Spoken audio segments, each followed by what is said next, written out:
To help Xie Duo earn his merits, I journeyed deep into the perilous flood-stricken lands with him, carrying 3 months of pregnancy.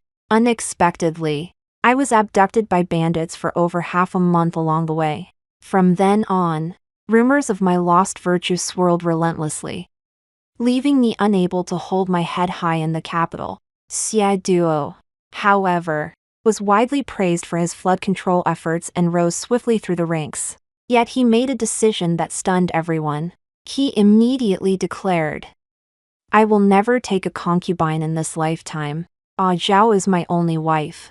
Seeing the depth of his devotion, I willingly devoted myself to the Marquis household, toiling tirelessly, until that day when delivering tea, I overheard him speaking with a guest outside the door. The very thought of Jiang Xiaoxiao moaning beneath those bandits fills me with revulsion. Every time we share a bed, I extinguish the candles. She thinks it's romantic, but little does she know I feel like vomiting just looking at her. As he finished, a woman nestled softly against his chest. "Then divorce her.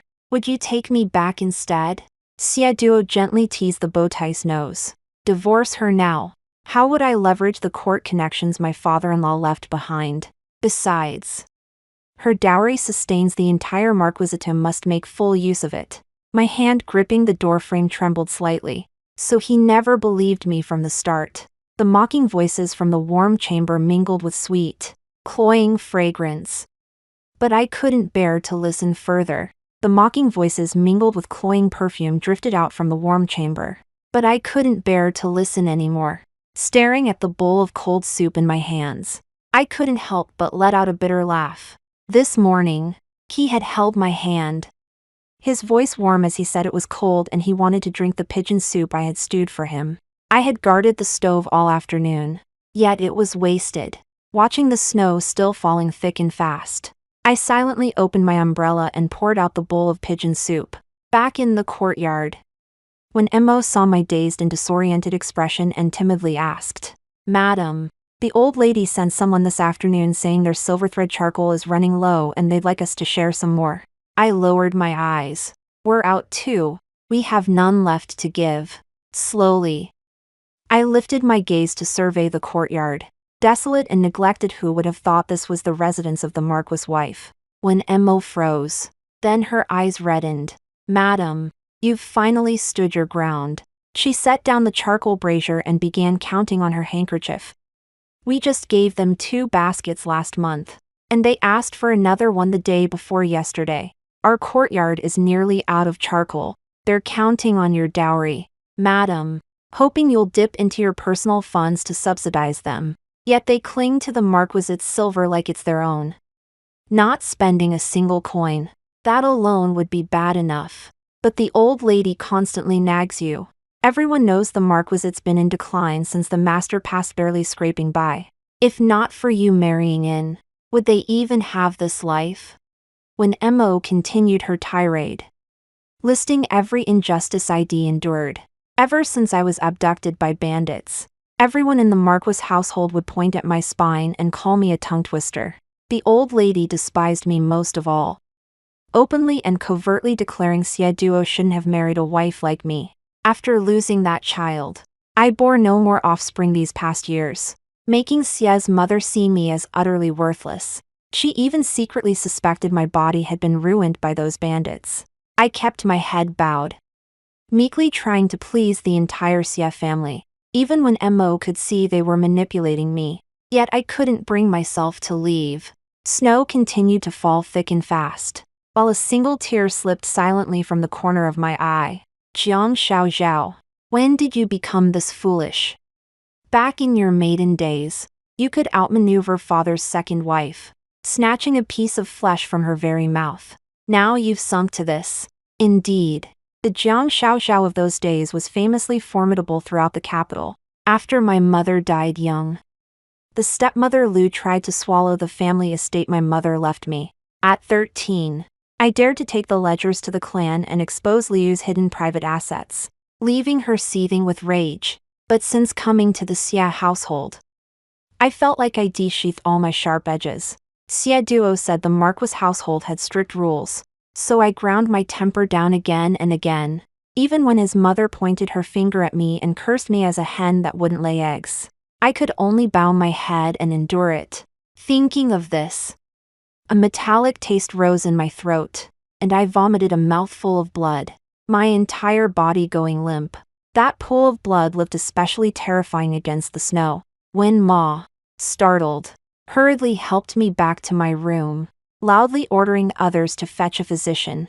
In my unconsciousness, I dreamt a very long dream. I dreamt of Xie Duo and me in our youth. Back then, peach blossoms drifted and fell, covering us both. He picked up a branch of peach blossoms and pinned it to my temple. Ah, Zhao. Once I pass the imperial examinations, I will marry you properly. I will make sure you never suffer the torment of that poisonous woman again. Back then, I smiled until my eyes crinkled. Am not suffering at all. Did you know she made me hold a candle to worship her all night last night? I refused to obey her. I deliberately leaned my body to one side, and the curtain beside me caught fire. She was so frightened she tumbled off the bed in a panic and couldn't even stand up.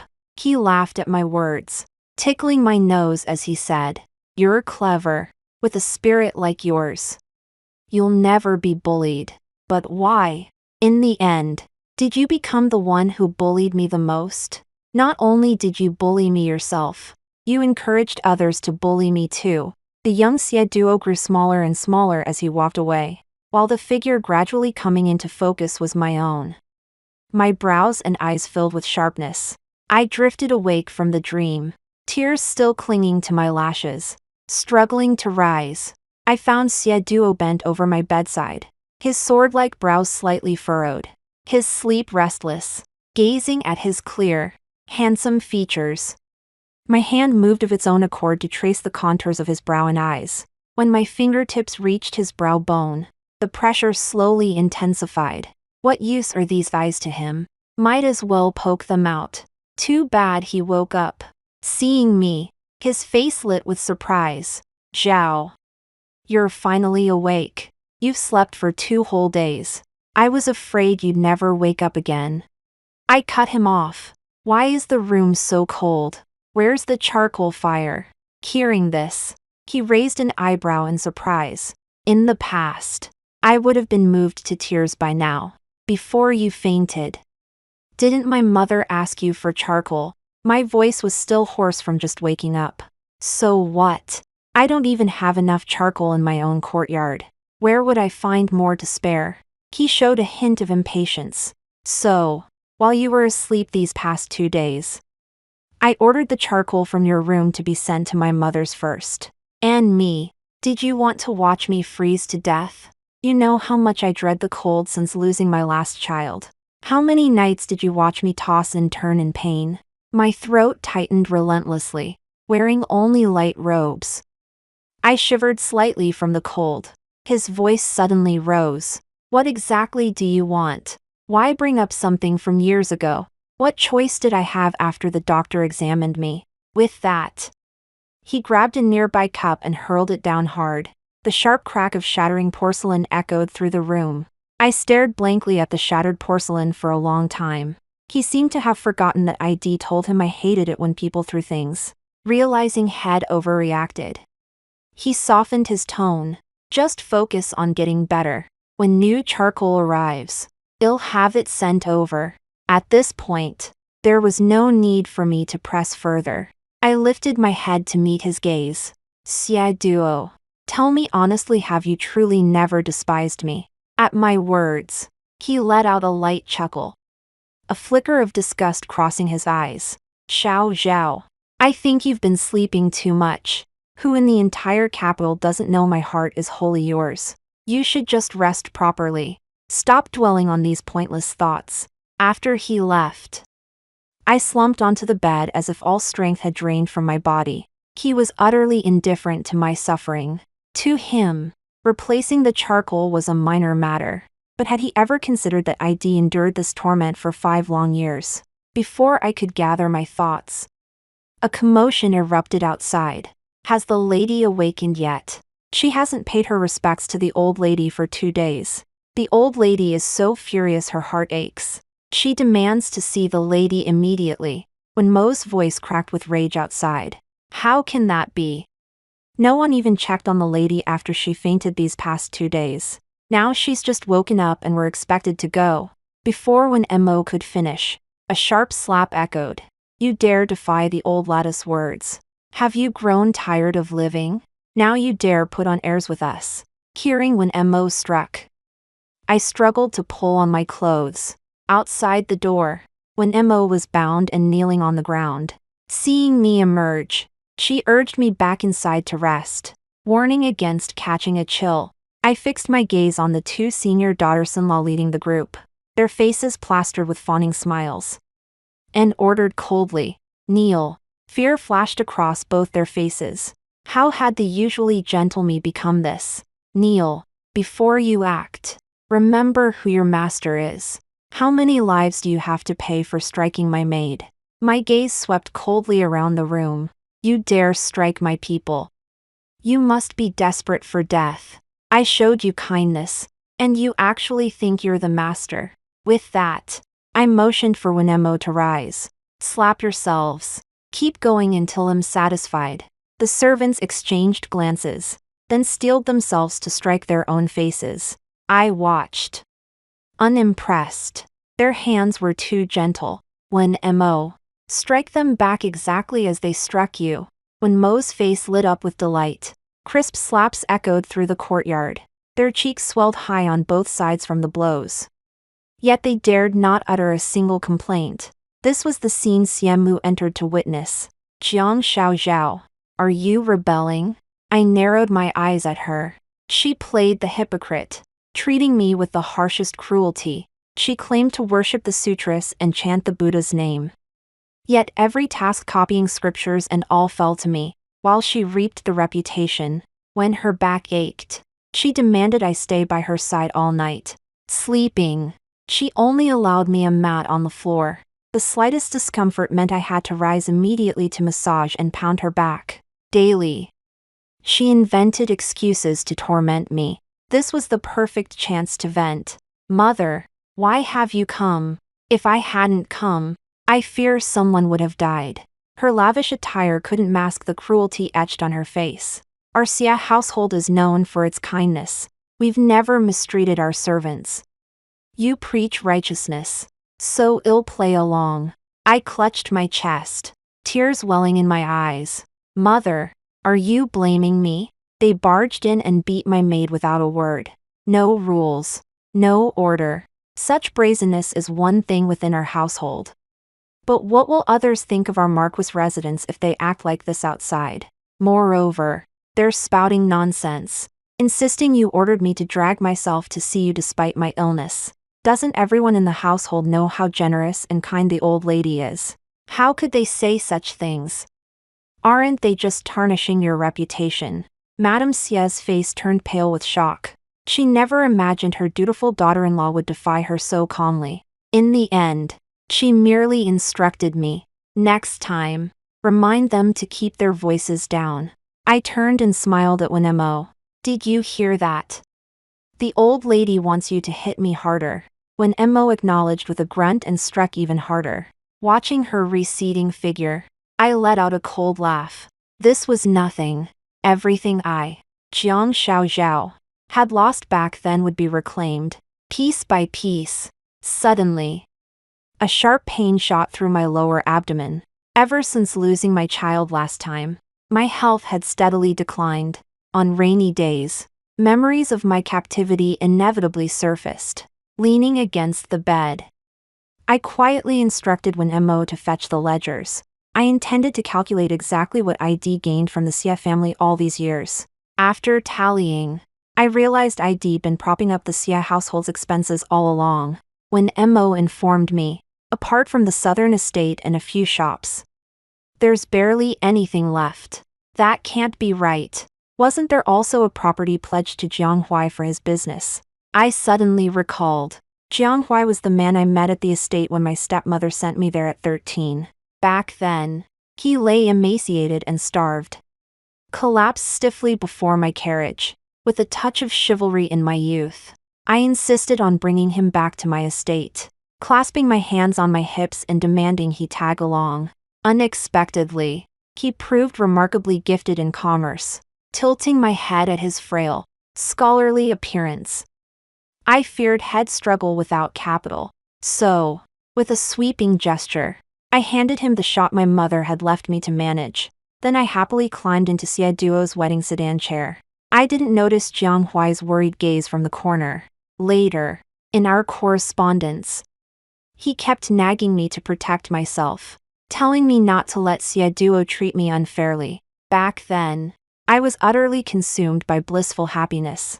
Reading such words filled me with displeasure, and I responded with harsh, unkind remarks in my reply. Enraged, Jiang Huai left me with a parting shot. "You'll have your turn to cry someday." When Ma, reminded by my words, suddenly recalled, "That's right. I've heard his business has been expanding significantly lately." Hearing this, I breathed a sigh of relief. Jiang Huai had always been the kindest to me. With him around, I wasn't yet at the end of my rope. In the days that followed, I stayed quietly in my small courtyard, occasionally sending one Mo to deliver letters to Jiang Huai. After that incident, Xie Duo never came to my courtyard again. Xie's mother tried to pick fights with me several times, but I deflected them all with firm yet measured responses.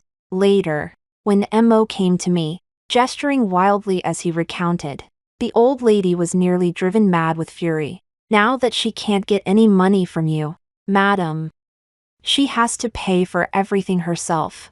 She's wailing about how it's tearing her heart out." She immediately ordered all supplies to our courtyard cut off, saying it was far too wasteful. I chuckled inwardly. She never complained about the cost when she was enjoying the perks. But now that she has to pay herself, suddenly everything seems to hurt her pocketbook. The courtyard felt much quieter now, and I was quite content with the peace. I was lazily flipping through the pages of a book under the eaves.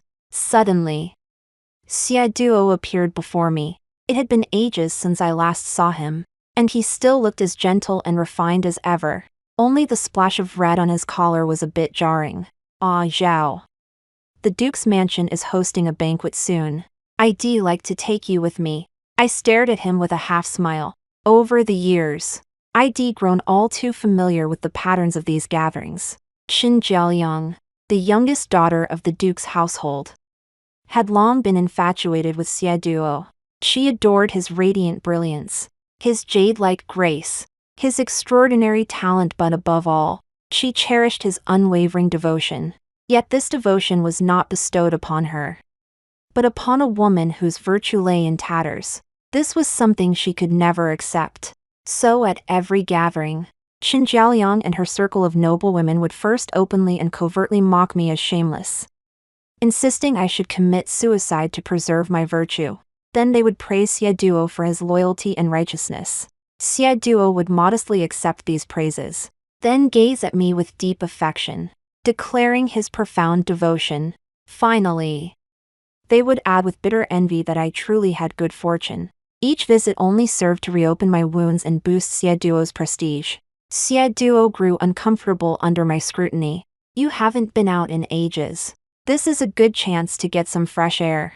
I couldn't be bothered to call him out on his act, feigning hurt. "But I don't have a single decent outfit." Xie Duo hadn't seen me give him a friendly look in ages. He hurriedly asked, "Zhao, isn't the allowance mother gives you each month enough?" I pretended to be confused. "I've been supplementing it with my dowry, but it won't last forever." He concealed his surprise with a neutral expression. "Then I'll have mother give you some money. Why not hand over the actual authority of the household steward to me? That would sound more reasonable. Otherwise, having been married into the Xie household for over 5 years, how can I still act like a new bride? Though you treat me well, women gather and inevitably discuss these domestic matters. You wouldn't want me to lose face before others, would you?" Xie Duo still hesitated. Saying he loved me was one thing. When it came to money, it was quite another. I wasn't in a rush, lazily sinking back into my chair. "That foolish woman," Xie's mother, only knew the joy of clutching money in her hands. Unaware of the hardships of managing a household, with hundreds of people in the Xie household, how to allocate resources, how to distribute stipends, everything was a difficult task. In just a few days, she'd be crying to Xie Duo about it. All these years, I've worked diligently, never making a single mistake. I trust Xie Duo knows exactly what needs to be done. After Xie Duo left, I looked at the letter set aside. Truthfully, I was rescued within half a day of being abducted by bandits. The place where I was taken was quite close to where Jiang Huai conducted his business. Moreover, over the years, Jiang Huai had dealt with people from all walks of life, knowing individuals from every corner of society. Thus, news of the lady of the home mansion's abduction reached his ears immediately. Jiang Huai led men to the bandits' hideout that very day. He had just settled his southern tea trade affairs and was preparing to return to the capital to bring me some new tea. Little did he expect to hear such news en route. I was bound in a mountain stronghold, damp, musty, and reeking of blood. Outside the door, the bandits chattered excitedly. We've snatched a real big shot this time, the Marquis's wife. Another chimed in. Honestly, I've never had my way with a noblewoman before. Let me get my fill first. Listening to their filthy chatter, I stared at the winding trail of blood beneath me. Overcome by despair, my child was gone. I closed my eyes. If things got too bad, death was still an option. Suddenly, the clang of swords and blades echoed outside. I peered cautiously through the cracks. It was Jiang Huai, leading a group to rescue me. The bandits were completely surrounded by Jiang Huai's men. Zhao, don't be afraid. His hands trembled as he untied the ropes binding me, the bloodshot veins in his eyes threatening to burst. They'll take you home. My face was deathly pale, my body ice cold. I could only cling to his sleeve, shaking uncontrollably. Blood still dripped steadily from beneath me. Jiang Huai felt the dampness on his hands. In the moonlight, he saw they were covered in blood. Jiang Huai, I lost our baby. I tilted my head back, my face icy cold. I had longed for this child through countless nights. Whenever Xie Duo had a moment, he'd wrap his arms around me, excitedly imagining what would name the baby growing inside me. Back then, I'd tease him. It's only been a few months, you are already in such a hurry. In the end, it was all for nothing. Tears fell in heavy drops onto Jiang Huai's hands. Seeing me like this, Jiang Huai froze, a shadow falling over his eyes. They'll take you out. Well, find a doctor. He swept me up in his arms, wrapped his fox fur robe around me, and carried me outside. The moonlight outside was bright. I clung to him tightly, stifling my sobs. That was my first child, gone like that. Jiang Huai's voice was soft. Zhao, cry if you need to. Hearing this, I froze for a moment before crying until I was hoarse. Jiang Huai freed one hand to wipe the tears from my eyes, his fingertips still bearing the thin calluses from years of handling ink. He murmured, half sigh, half dream, I've always been here. As he spoke, his warm breath brushed my forehead. After returning home, I developed a high fever. In my occasional lucid moments, I would utter words. Don't tell my husband. I choked out. He's managing the floodwaters. He can't be distracted. Jiang Huai paused, spoon in hand, his gaze intense. His eyes held confusion and heartache. But in the end, he only nodded. Very well. Once I felt better, I set out to find Xie Duo. The moment I tried to sit up, Jiang Huai pressed me back down onto the bed, his brow furrowed tightly, a thin line of anger visible in his eyes. In such a hurry to see him, you haven't fully recovered yet. He's handling important matters. He can't be distracted. I struggled, but he held me down even tighter. Important matters. He gave a low snort, his fingertip tapping my pale cheek. Aren't you curious when he heard about your accident? Did he first ask if you were okay? Or first suspect whether you were clean? I froze.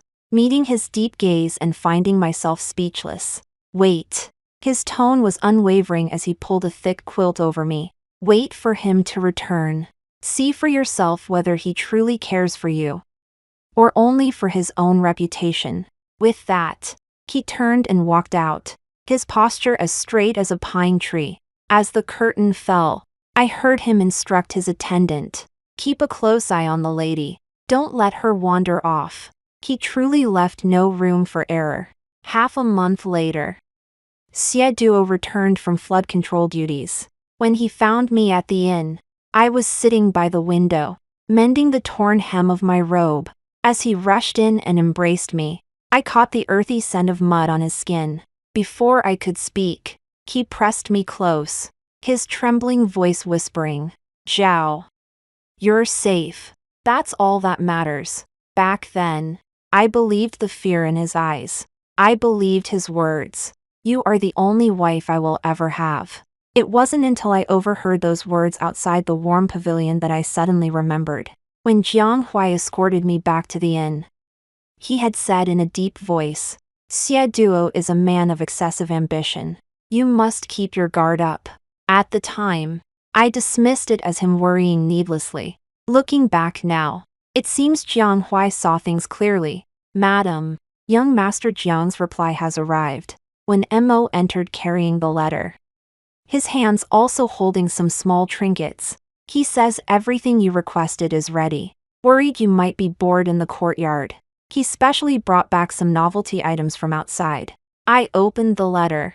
Jiang Huai's handwriting remained as elegant as ever, with only one sentence added at the end.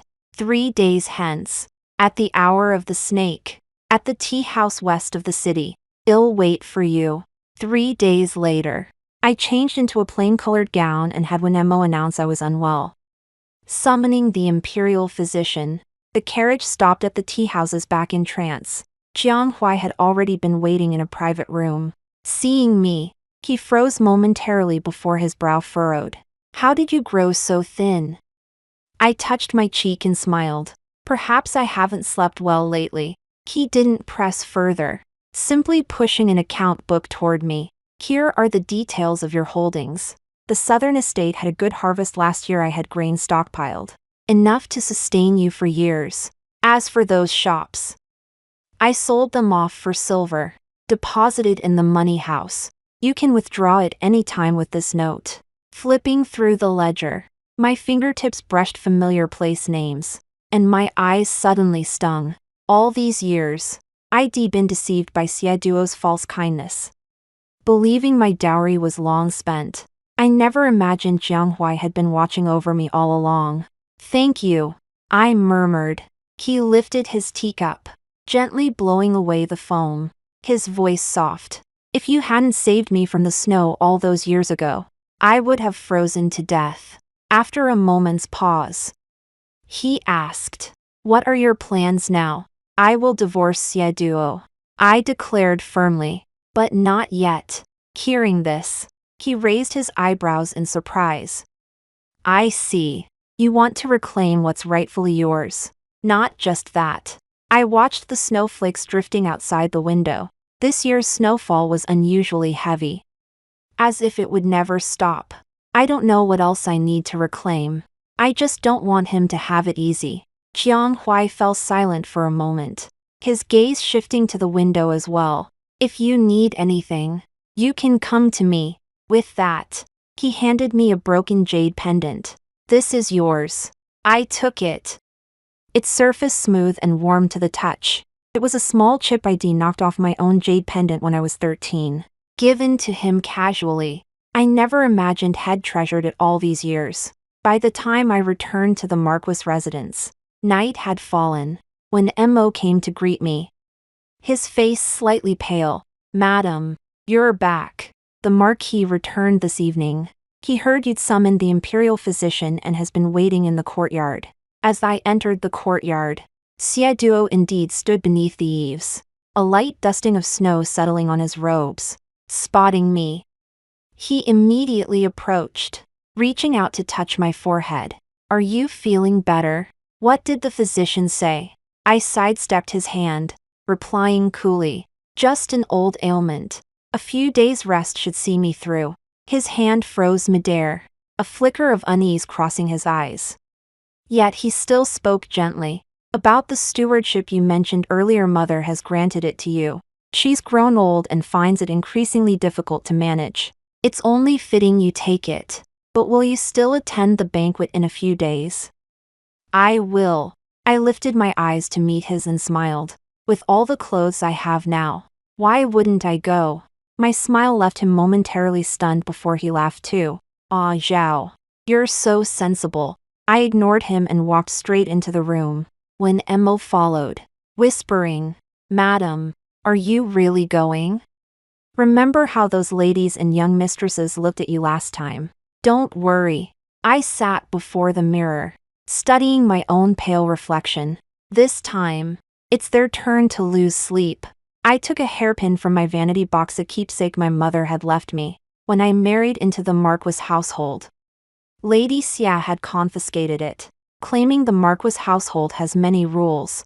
It's not appropriate to be too flashy. Only recently, under the pretext of sorting through old belongings, did I retrieve it. Tomorrow, I'll wear this. I stroked the pearl on the hairpin softly. It's been so long since I dressed like this.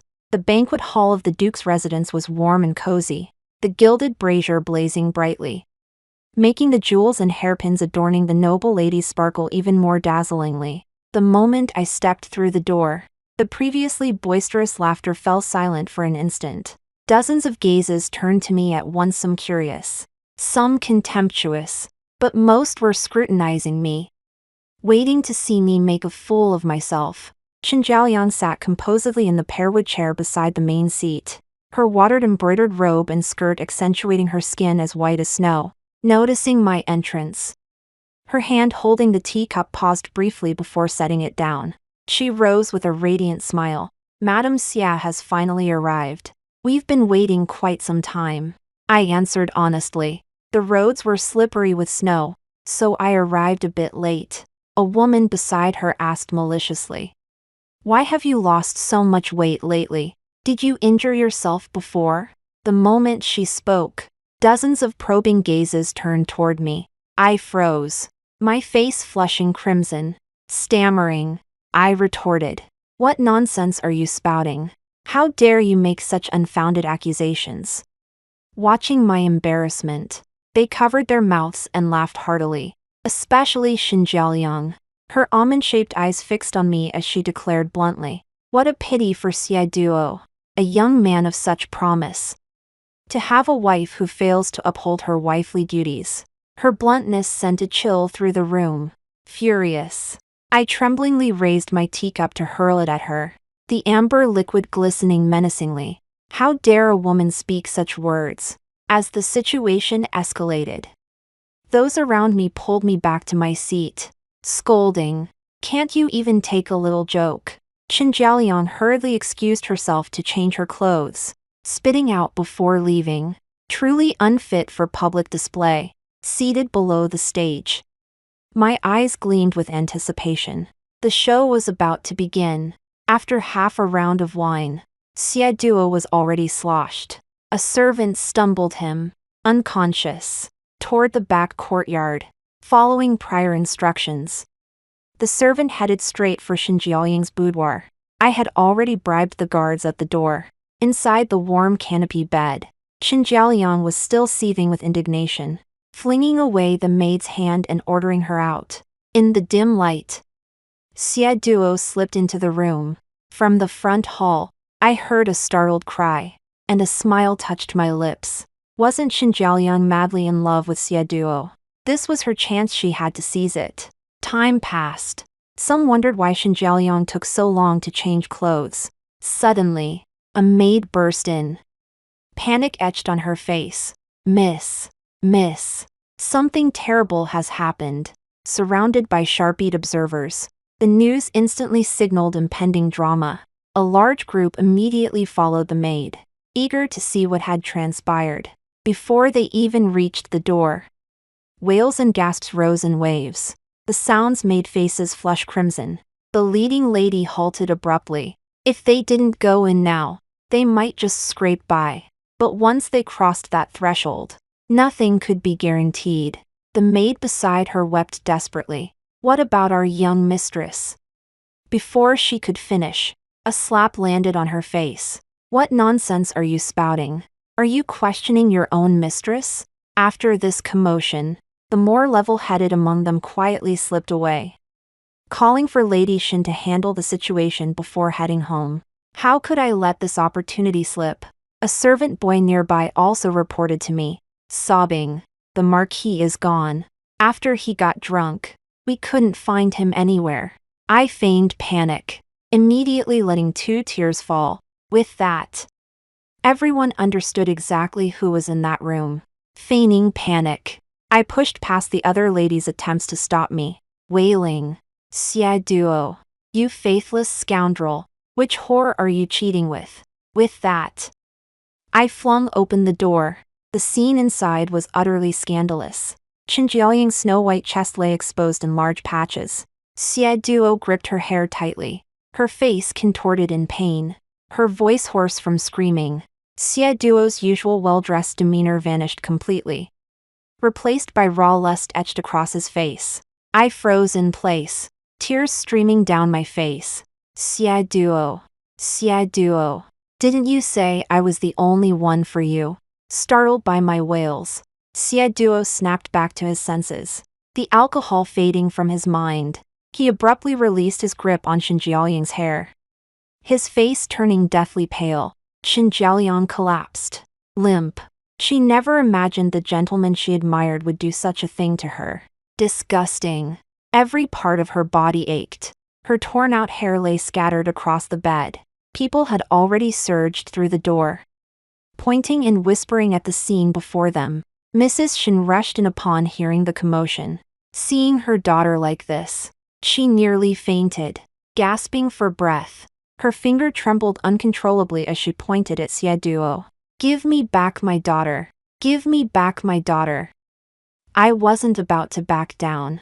I lunged toward the bedside, pounding Xie Duo while crying out, "Is this how you treat me? You deserve to die." Only then did Xie Duo fully snap out of it. He tried to shake off my grip, but I clutched him tightly. His voice dropped, laced with menace. "Zhao, stop this. We'll talk about this when we get home." Qin Jiaoying, seeing Madame Shin finally break down, grabbed her hand and choked out, "Mother, it wasn't me. He barged in drunk." Madame Shin's eyes blazed with fury at those words. Qin Jiaoying had been her precious, pampered son, raised with utmost care, now had brought such disgrace upon her. She wished Xie Duo would die on the spot. Watching this scene, I felt deeply satisfied. What followed was the mediation between Xie Duo and the Duke's residence.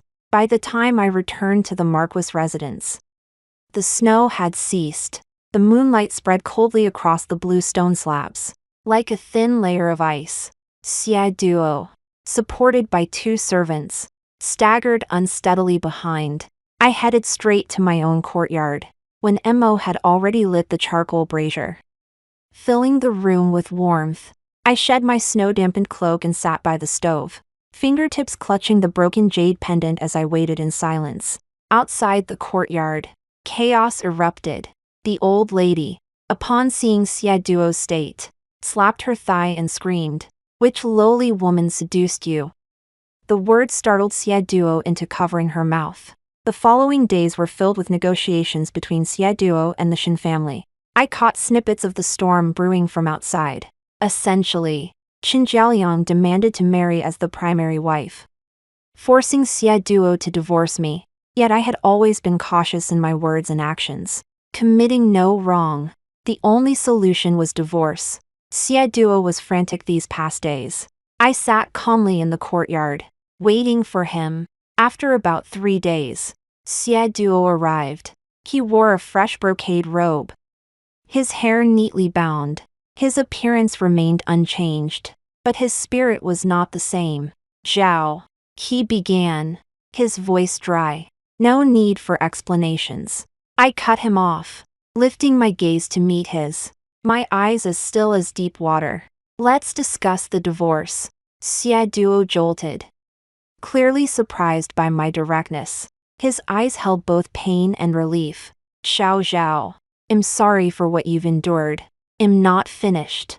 I added a warm piece of charcoal to the stove, sparks dancing and flickering across my face. Xie Duo. 5 years ago when you returned from flood control and found me at the inn, you said I would be your only wife in this lifetime. I believed you then, but now it seems your only was merely a choice made after weighing the pros and cons. I paused, lifting my head to meet his gaze. You truly despise me. You married me only for my father's connections and your own reputation. His thin lips pressed tightly together, a wretched expression flickering across his face. I thought I hid it well. My affection for you was genuine. My contempt is equally real. Because of you, people call me a pimp behind my back. How could I be happy? Do you think I'm heartless? Don't you think I'm heartbroken over losing our child? I lowered my gaze and whispered softly. If only you'd said these things sooner. Truth is, I was rescued less than half a day after being abducted. I just feared interfering with your duties. So I waited until my injuries healed before meeting you. Hearing this, he was struck dumb as if by lightning. I stood up, took the pre-written divorce papers from my vanity box, and placed them before him. Give me half of the Xie family's assets. The rest is yours. I've served the Marquis household faithfully for years. My dowry was mostly spent on the Marquis estate. I'm merely reclaiming what rightfully belongs to me. The fields and shops you acquired with my dowry over years, along with the jewels and jade Siamu scheme to seize all must be returned. Oh, and the favors my father arranged for you during your flood control efforts. Those debts should be settled too. Xie Duo's breathing grew ragged as he fixed me with a deathly stare. Xiao Zhao. Must it come to this? I smiled, though the warmth didn't reach my eyes. Your lordship. Time is short. The Duke's residence is pressing urgently. Isn't it? Let's part amicably. After a long silence, he picked up the brush. His hand trembled uncontrollably as he signed his name on the divorce papers. The ink fell onto the paper, spreading into a dark, blurred spot. Jiang Xiao Zhao, you're ruthless. Taking half my fortune. He flung the brush aside, his voice icy. We're even. I tucked the papers away, folding them neatly into my sleeve. Within 3 days, have your belongings delivered to the southern estate. No exceptions. He stormed out, slamming the door so hard it shook the window panes, sending snow tumbling down. When Mo entered carrying hot tea, observing me, Madam, isn't taking only half the estate a loss? I accepted the tea, its warmth spreading from my fingertips to my heart. Softly, I replied. All I left him was a pile of worthless land I bought. Otherwise, why would I have schemed so hard to seize control of the household affairs? 3 days later, Xie Duo indeed delivered everything. After verifying the inventory, I moved back to the southern estate with Mo and a few trusted servants. There, Jiang Huai managed the fields for me, and my mother's old residence stood. Sunlight streamed through the window lattice, warmer than any corner of the Marquis mansion. Soon after, news spread throughout the capital. Xie Duo had divorced Lady Jiang and married Xinjialiang, the eldest daughter of the Duke's household, as his primary wife. The wedding was grand, and everyone praised Marquis Xie's good fortune. With the Duke's household as his backing, his rise to power was assured. Yet whispers circulated that the bride had boarded the wedding sedan chair in tears. After marrying into the Marquis household, Xinjialiang discovered it was already an empty shell. Xie's mother controlled the household finances, refusing to give her a single coin. She compared her to me daily, saying she couldn't manage the household as well as I did, nor could she contribute silver to supplement the household expenses. Xinjialiang, spoiled since childhood, had never endured such treatment. Moreover, Lady Xie believed Xinjialiang had married in through underhanded means, which only deepened her disdain. Xinjialiang, too, was deeply unhappy the man she had long adored turned out to be nothing like she had imagined. Daily quarrels with Lady Xie threw the entire Marquis household into chaos. Xie Duo was caught in the middle, torn between conflicting loyalties. He needed to appease Xinjiang, hoping to leverage the duke's household's influence, yet dared not offend his mother, fearing the stigma of being unfilial. What troubled him even more was Xinjiang's spoiled and capricious nature. She spent money lavishly, and without my dowry to sustain it. The Marquis household soon found itself stretched thin. Once, when Mo returned from shopping in the capital and told me with a smile, "Madam, I heard Miss Xin wanted some new jewelry." She asked the Marquis to fetch it from the treasury, but when he opened it, it was empty. All the valuable pieces had long been secretly sold off by the old lady. Miss Xin was so furious she smashed a teacup in front of everyone, accusing the Marquis of deceiving her. She returned to her parental home in tears, demanding a divorce. I was drying books under the eaves as I listened, offering only a faint smile, when Mo added, "And there's more. Marquis Xie hasn't been faring well in court lately either. Word has it the Duke feels he can't even manage his own household properly and is unreliable in his duties. So he's gradually grown tired of seeing him. Those who once fawned over him thanks to Lord Jiang's connections have also distanced themselves now that he's fallen from favor. None of our concern." I turned a page, sunlight spilling across the paper, the characters clear and warm. Later, I occasionally heard news about Xie Duo. They said his political career was stalled, leaving him perpetually gloomy. That Xinjiang and Xie's mother were like oil and water, the Marquis household never finding peace. That he often drank alone in solitude, and when drunk, would call out my name, yet no one would ever again warm pigeon soup for him, waiting for his return as they once did. As for me, in the manner of Jiangnan, my days passed quietly and meaningfully. Jianghuai often visited, accompanying me to view the peach blossoms, listen to the rain, and occasionally discuss business. Always offered sound advice. The estate my mother left behind gradually flourished under my stewardship, even more prosperous than before. That spring, the peach blossoms bloomed once more. Jianghuai stood beneath the blossoms, offering me a freshly bloomed peach branch with gentle eyes. "Zhao, spring has come once more." I accepted the branch and pinned it to my temple, feeling like that spirited young girl of many years past. In the distance, Wenmo laughed with the maids as they flew a kite high into the sky, and